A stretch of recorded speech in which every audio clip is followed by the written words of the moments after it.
जनसभा में हमारे साथ हैं प्रमंडलीय परिवहन पदाधिकारी विजय कुमार, और हम इनसे जानेंगे कि भद्रकाली मंदिर ये पूजा करने आए हैं और पहले ये हजारीबाग डीटीओ भी रह चुके हैं संभवतः।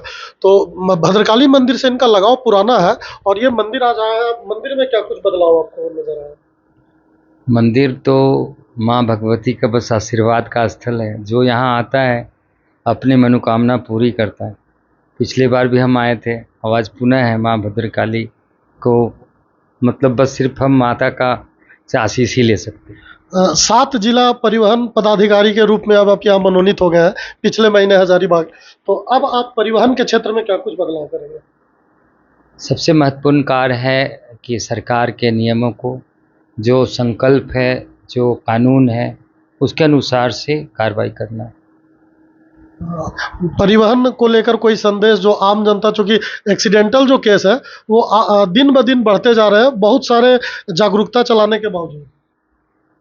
इस संदर्भ में हम यही कहेंगे, जब भी परमिट निर्गत होती है तो सारे दिशा निर्देश दिए जाते हैं। उस परमिट के दिशा निर्देश को पालन करें, और उस जैसे आप उसकी पालन करना शुरू करेंगे तो आपको स्वतः जो है ये सारी जो समस्या है दुर्घटनाओं का दूर हो जाएगा।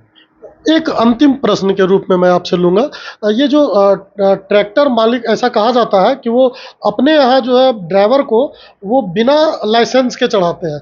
तो आप एनजीओ या आप खुद विभाग की तरफ से कोई ऐसा संदेश उनके लिए या कोई योजना चला करके या जागरूकता केंद्र ऐसा कुछ? ड्राइविंग लाइसेंस बनाने का कार्रवाई जो है डीटीओ, जिला के जो जिला परिवहन पदाधिकारी होते हैं, उनके कार्यक्षेत्र के अंतर्गत आता है। और उनको जैसे लाइसेंस जब बनाने की जहाँ तक बात है तो उसकी एक विहित प्रक्रिया है। उस विहित प्रक्रिया के तहत उनको लर्निंग लाइसेंस पहले मिलता है, उसके बाद फिर आगे की कार्रवाई होती है। तो इसलिए लाइसेंस लेने के लिए ज़रूर प्रयास करना चाहिए। सारी ऑनलाइन प्रक्रिया है, और उस ऑनलाइन के प्रक्रिया में जैसे आप फीस जमा करते हैं, आपको एक स्लॉट मिलता है, एक डेट मिलता है, और डेट जब मिलता है तो उस तारीख को आप जाते हैं। एक कंप्यूटर में एक कंप्यूटर जनरेटेड क्वेश्चन में होता है, उसको आप फुलफिल करते हैं। उसमें पास जब होते हैं तो फिर आपको क्षेत्र में आकर के उसको फिर आप मेन वाला फॉर्म भरते हैं। फिर आपको एक फील्ड का टेस्ट होता है।